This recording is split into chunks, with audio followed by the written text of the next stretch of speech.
Hello.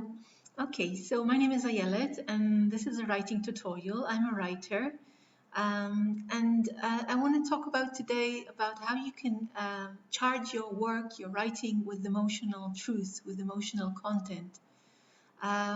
When you do that, when you charge your work with emotional content, with true living emotional content, you bring it to life. It's just like in theater, when the actor actually experiences an emotional experience on stage, his whole performance it comes to life. So it's the same thing with writing.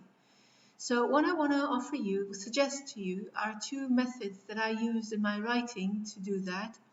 The first one is finding some experience, some emotional experience from my past that I can correlate it with the scene that I'm writing. I really look back into a certain stage, some event in my life, and I use it as material, as emotional material to charge, to embed it within the scene that I'm writing.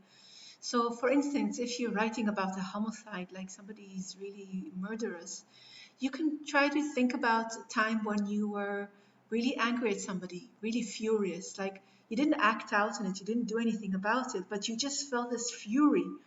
And you can use it as the material for your writing. Perhaps there is something like that in your present experience, so that could be good as well. So that's one method. The second method that I want to suggest to you is being really true about where you are right now, like using mindful practices of sitting down in meditation or just sitting down and closing your eyes.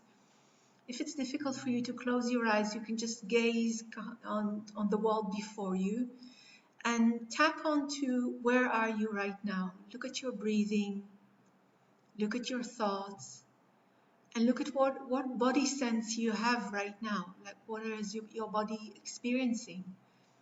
And what are your feelings right now? And just try to kind of screen, to scan, that's the right word, to scan your present experience and try to see what it's made of. And use that in your writing, just the way it is. Um, if like, for instance, you're writing about a woman talking to her husband, you can bring that emotional experience that you have right now into the dialogue between her and her husband.